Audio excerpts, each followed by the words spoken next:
Picture this, 16 straight games without your superstar, 5 players sidelined, your playoff dreams hanging by a thread. Then, in one explosive night, your team doesn't just win, they shatter 6 franchise records while your injured star's logo literally takes over an entire city. What if I told you the Indiana Fever just pulled off something so unprecedented that even WNBA legends are calling it historic? Stick around because what happened at Gainbridge Fieldhouse on August 26th will blow your mind. Imagine walking into an arena where every single seat has a shirt waiting. Not just any shirt, one with 2 interlocking C's that represent basketball's fastest rising superstar. That was the scene as 17,000 fans entered Gainbridge Fieldhouse, transforming it into what looked more like a Nike product launch than a regular season game. The irony, Caitlin Clark wasn't even playing. She hasn't touched a court in 16 games, but somehow she was everywhere. Let's be real, when your franchise player signs a $28 million Nike deal and gets her own signature logo, you don't just casually mention it. The Fever turned this into an event that had downtown Indianapolis looking like Times Square. 20 basketball hoops with "Caitlin was here" scattered across the city, her double CC logo glowing on massive displays outside the arena. Connor McCaffrey, her boyfriend, sitting courtside next to Pacers star Tyrese Halliburton, both rocking her new merch. This wasn't just hype, this was a statement about where women's basketball is heading. But here's where things get absolutely wild. While everyone was celebrating Clark's logo, the actual game was about to produce something nobody saw coming. The Fever entered this matchup missing not just Clark, but Sophie Cunningham with a knee injury, Sydney Colson also dealing with knee problems, Ari McDonald nursing a foot issue, and Chloe Bibby sidelined as well. That's 5 players out. Most teams would fold under that pressure, especially with playoff positioning on the line. The Fever were sitting in 8th place, barely clinging to that final playoff spot. One loss could have meant disaster. Then came the collision that made everyone hold their breath. Just minutes into the first quarter, Lexi Hull and Seattle's Gabby Williams crashed heads going for a loose ball. The sound echoed through the arena. Hull walked off with a knot on her forehead so massive that fans gasped. With 5 teammates already out, losing Hull would have been devastating. The crowd went silent. Coach Stephanie White later called the hit disgusting, but what happened next showed exactly what this Fever team is made of. 10 minutes later, Hull checked back in. The swelling still visible, she didn't care. She grabbed 9 rebounds, knocked down a 3-pointer, and became the emotional leader Indiana needed. Aliyah Boston said it best. Lexi is the definition of tough.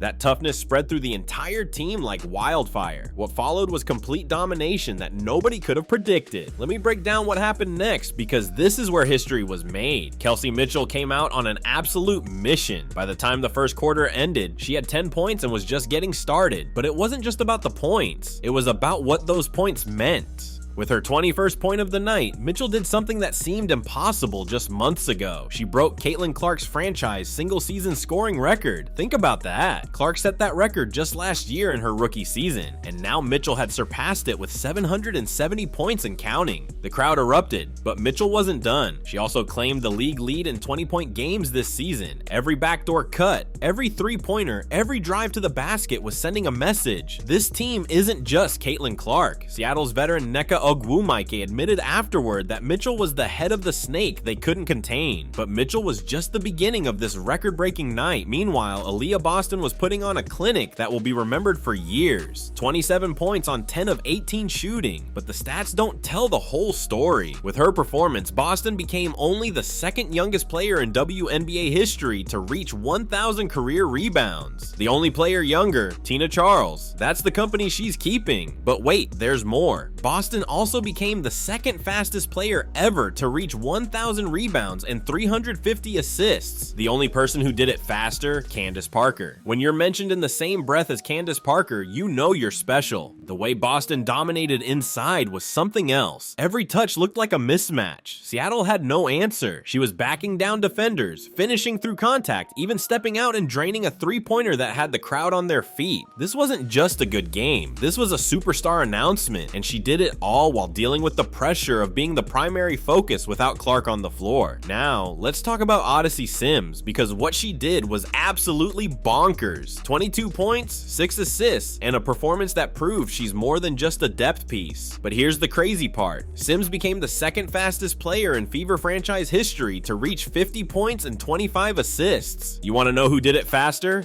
Caitlin Clark. That's it, nobody else. In just a handful of games, Sims has inserted herself into the franchise record books alongside their superstar. But the moment that had everyone losing their minds came in the third quarter. Sims pulled up from nearly 35 feet and banked in a three-pointer that was so ridiculous even she had to laugh. The Storm called timeout immediately. The crowd went absolutely insane. That shot wasn't just about the 3 points, it was about momentum, confidence, and common sense, and showing Seattle that this wasn't going to be their night. Here's something that's only happened 6 times in WNBA history. 3 players from the same team scoring 20 or more points while playing fewer than 30 minutes each. Boston, Mitchell, and Sims all did it. Think about that efficiency. They weren't grinding out points over 40 minutes. They were dominating so thoroughly that they could rest in the fourth quarter. The final score was 95-75, but it felt even more lopsided. The Fever scored at least 21 points in every single quarter. They held Seattle under 20 in each frame. The rebounding battle, a complete massacre. 42-21, Indiana doubled up the Storm on the boards. That's not just winning the hustle plays, that's complete domination of the paint and the glass. Every loose ball seemed to end up in Fever hands. Every second chance opportunity belonged to Indiana. What made this even more impressive was the stakes. This wasn't just another game in August. The playoff race in the WNBA is tighter than ever. Coming into this game, the Fever were in 8th place, the final playoff spot. Seattle was ahead of them. Golden State was right there too. A loss would have dropped Indiana potentially out of the playoff picture entirely. Instead, they leapfrogged from 8th to 6th place in one night. That's how crucial this victory was. Coach Stephanie White had said before the game that they needed to treat this like playoff basketball. The players delivered exactly that. This was their most complete performance of the season. 4 quarters of consistent, dominant basketball. No letdowns, no momentum swings, just pure execution. White said afterward, "This was as close to 40 minutes as we've put together consistently in a long time." But let's zoom out for a second and talk about what this means for when Clark returns. Because she will return, and when she does, this team becomes absolutely terrifying. Imagine adding Clark's unlimited range and playmaking to what we just witnessed. Mitchell breaking records, Boston dominating inside, Sims providing veteran leadership and clutch shots. Add Clark's gravity that pulls defenses out to 30 feet, and suddenly Boston has even more room to operate.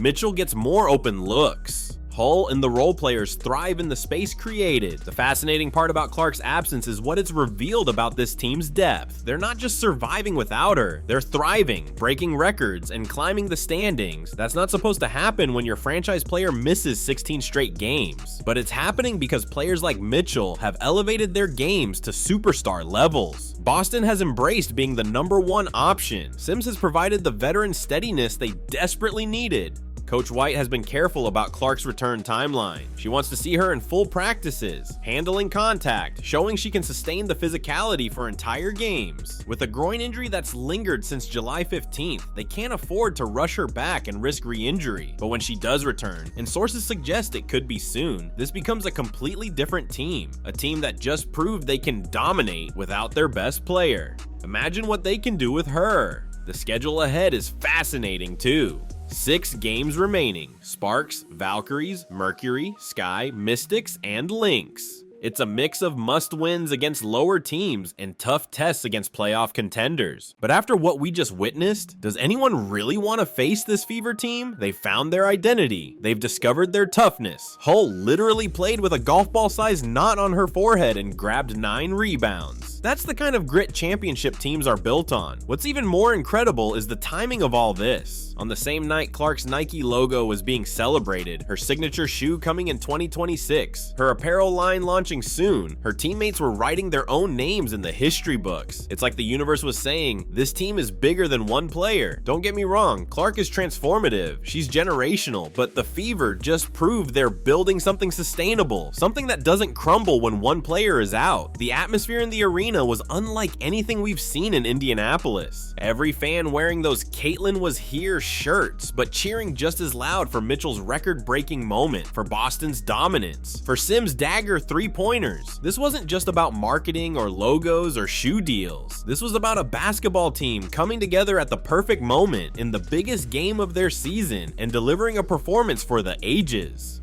Think about Seattle's perspective for a moment. They came in on a 3-game winning streak. They're fighting for playoff position too. They had their stars playing: Nneka Ogwumike, Skylar Diggins-Smith, Brittany Sykes, and they got absolutely demolished. The Fever led by 21 at one point. This wasn't competitive. This was a statement game, the kind that makes the rest of the league take notice. The energy shift in Indianapolis is palpable. Earlier this season, there were questions about whether this young team could handle the pressure, whether they could make the playoffs, whether they were too dependent on Clark. Those questions have been answered emphatically. This is a team that's growing up before our eyes. They're not just talented, they're tough, resilient, and hungry. And here's something nobody's talking about enough. The Fever swept the season series against Seattle. 3 games, 3 wins. That could be massive for playoff tiebreakers. If these teams end up with the same record, Indiana owns that advantage. In a conference where every game matters, where one win can be the difference between hosting a playoff game or going on the road, these details matter tremendously. The individual performances deserve even more recognition. Mitchell's efficiency was incredible. 8 of 15 shooting, 3 of 3 from the free throw line. She wasn't forcing shots, she was picking her spots, using her speed to get easy baskets, and making Seattle pay for focusing too much on Boston. It's the kind of performance that makes you realize Mitchell isn't just a good player having a great season. She's become a legitimate all-star who can carry a team. Boston's growth from year 1 to year 2 has been remarkable. Last season, she showed flashes of brilliance. This season, especially without Clark, she's been forced to be the primary option, and she's thrived. 27 points on 56% shooting isn't just good, it's elite. She's showing post moves that weren't in her arsenal last year. She's passing out of double teams with precision. She's becoming the cornerstone franchise player everyone hoped she would be. Sims deserves her flowers too. Coming to Indiana and immediately making an impact isn't easy, but she's provided exactly what this team needed: veteran leadership, clutch shot making, and the ability to run the offense when needed. That banker three-pointer from 35 feet, that's not luck. That's confidence. That's a player who believes she belongs and isn't afraid of the moment. Even the role player stepped up. Natasha Howard contributed 6 points and 6 assists. Damiris Dantas hit some crucial shots. Brianna Turner provided defensive energy. This was a total team effort, the kind you need to make a deep playoff run. Every player who checked in contributed something meaningful. That's championship level depth. Looking ahead, this victory changes everything for Indiana's season. They're not just trying to sneak into the playoffs anymore. They're positioning themselves to potentially host a first-round game. They're building momentum at exactly the right time. They're proving they can win without their superstar, which means when she returns, they'll be even more dangerous because other players have grown into larger roles. The message to the rest of the WNBA is clear. Don't sleep on the Indiana Fever. Yes, they're young. Yes, they've been injured, but they just put up 95 points, broke 6 franchise records, and demolished a playoff contender while missing 5 players. That's not normal. That's special. That's the kind of performance that can spark a run nobody sees coming. As the crowd filed out of Gainbridge Fieldhouse, wearing their Clark shirts but buzzing about Mitchell's record and Boston's dominance, you could feel something had shifted. This wasn't just another win. This was a statement, a declaration that the Indiana Fever aren't just Caitlin Clark's team. They're a force to be reckoned with. And when Clark does return, combining her talents with what we just witnessed, the rest of the league better be ready, because this team isn't just breaking records, they're building a dynasty. Make sure you hit that like button if you're fired up about the Fever's future. Subscribe and ring that notification bell, because when Clark returns, you won't want to miss what happens next. The Fever aren't just making the playoffs, they're coming for everything. Comment below with your predictions for how far this team can go. This is just the beginning.